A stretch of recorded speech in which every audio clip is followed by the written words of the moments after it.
Let's find out about a new brand of coffee that's taking the coffee market by storm. It's the best coffee anyone's ever had. People are saying great things about this coffee. Here's Rudy selling us on his coffee. You all know I stand by the truth. And if I put my name on something, I truly believe in it. Today, I'm thrilled to introduce you to something I'm incredibly proud of. My own brand of organic specialty coffee, Rudy Coffee. Believe me when I say it's the best coffee you'll ever try. It's smooth, rich, chocolatey, and gentle on your stomach. It's so good, I even recommend drinking it black. It comes in 3 varieties, including what I promise is the best decaf you'll ever have. You can order now by scanning the QR code on your screen or by visiting Rudy.com. Since 1978. Yeah. 1 cup of this, little Vaseline, right in there. Right in there. Coffee by supporting our code on your screen or by visiting Rudy.coffee. By supporting Rudy Coffee, you're not just treating yourself to exceptional coffee, you're also supporting our cause. The cause of truth, justice, and American democracy.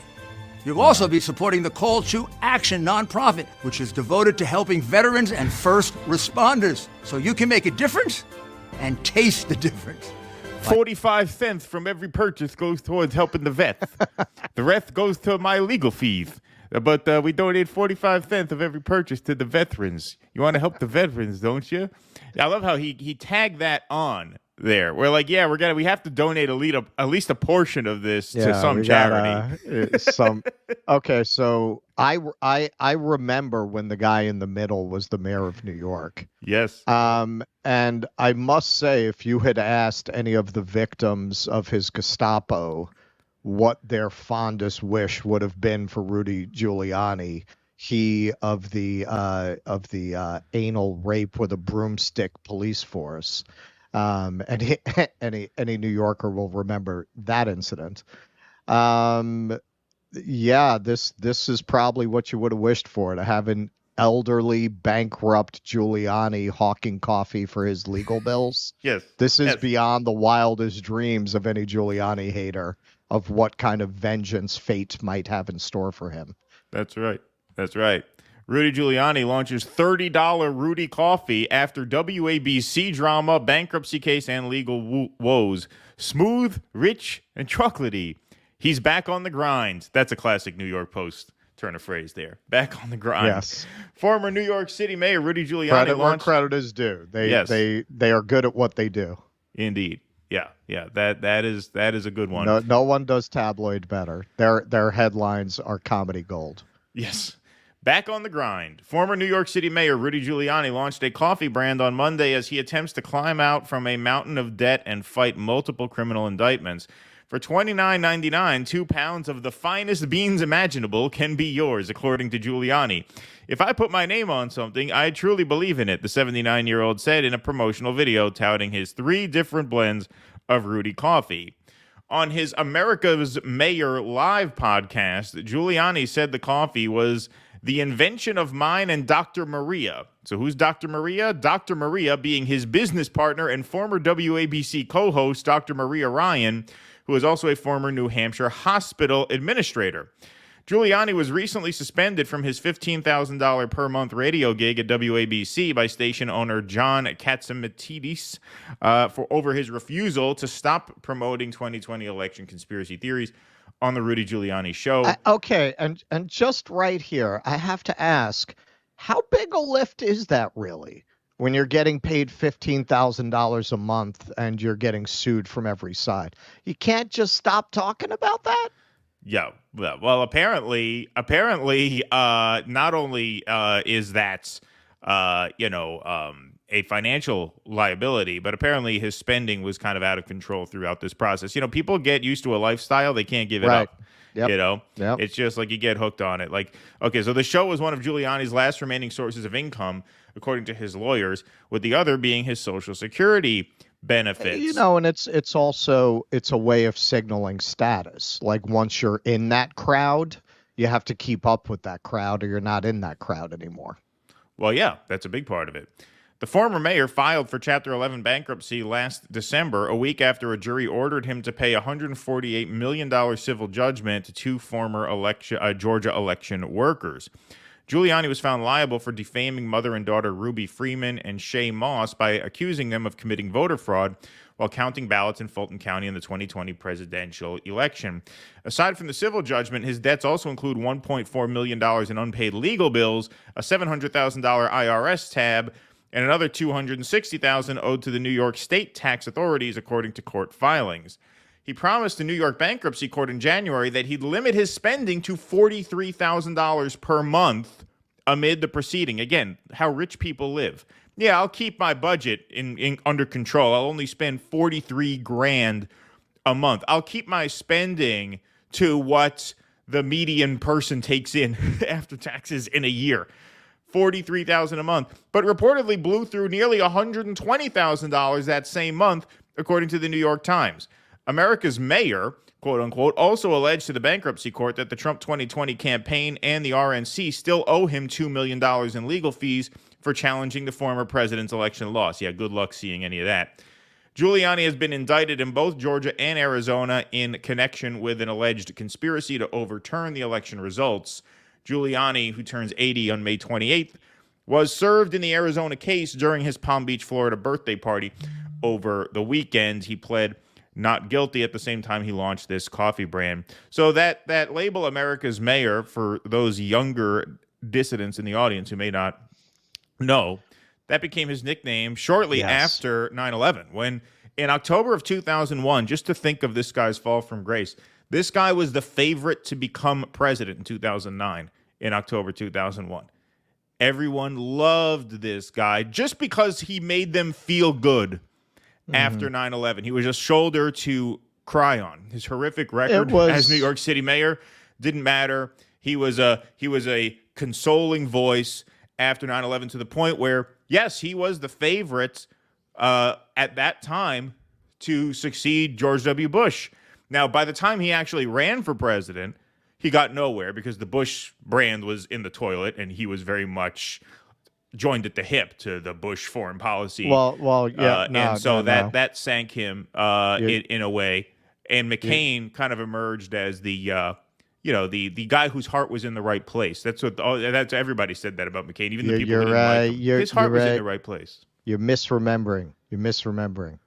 All right, so Giuliani, New York had been governed by Democrats for decades. I think John Lindsay had been the last Republican mayor of New York before Giuliani. And this is the taxi driver New York kind of days, right? So there was this very built up groundswell of support for law and order. Giuliani, in a town where Democrats outnumber Republicans 4-1, was able to win because he had built a reputation as this prosecutor who broke the mob.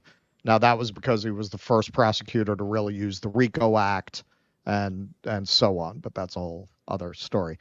When he came in as the mayor, he immediately just so greatly expanded the police force. That is his real permanent legacy in New York City. Yes. To this day, our police force would be the world's 11th largest army if it were a military. That was really what he did. He just sent out cops to crackheads everywhere. And the roads were very quickly fixed. And the squeegee men who used to run up, it's one of these minor things that became very symbolic to people of the decay of the city and law and order. Said no more squeegee men.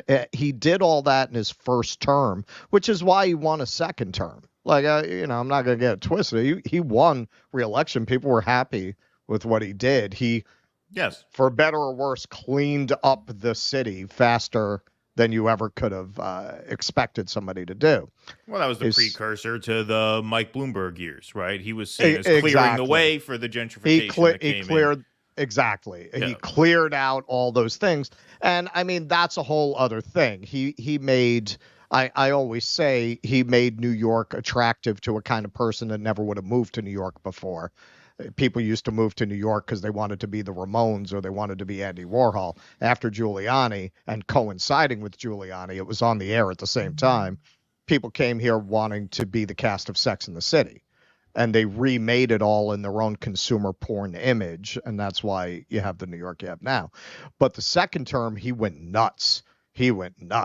Like he cracked down on street artists, hot dog vendors. And that's when the public started to turn on him. He clearly had national ambitions. So he started going after museums for anti-Catholic art. Like, this is New York. It's not Sheboygan. Like, right. They just wanted the potholes fixed and the squeegee men gone. They didn't want you bothering the guy with the colored chalk on the sidewalk doing an inspirational message with a little picture of the Virgin Mary. But he started cracking down on that. Okay, New York was so locked down under Giuliani's second term. This is a true story. I was running my theaters then. I had a beer at the end of the day. I hadn't even had any after that. We have no open container laws in New York.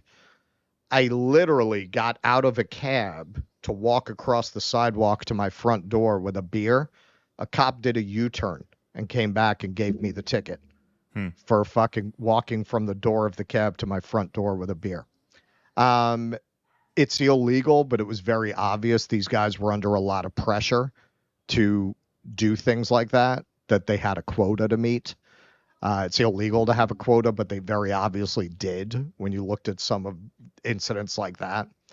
9/11, by the time you get to 9/11, I think Giuliani's approval was about 33% in New York City. And actually, he made a lot of decisions that made 9/11 worse. Like, he was warned not to put the NYPD's command center in the right. towers, right. But he did. All of that just went away. Yeah.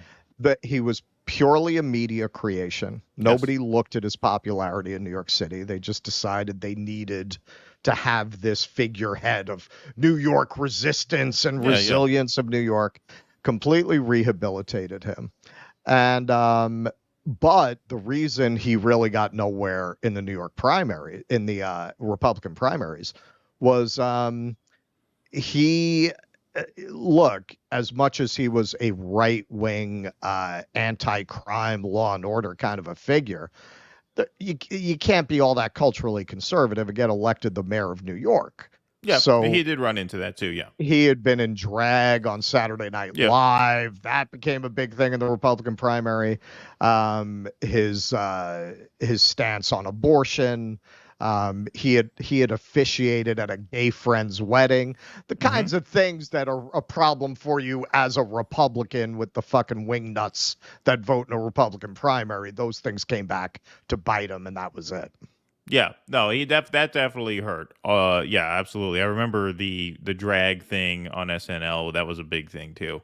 But yeah, what a fall for Rudy honking that $30 Nobody coffee. Ever could have seen this. Like, if you had asked somebody in the 90s what Giuliani's future would have been, they probably would have assumed at the very least he'd be in a presidential cabinet. Right. Maybe an attorney general one day. Yeah. That's what people would have imagined. Maybe the Supreme Court. Right. No such luck there.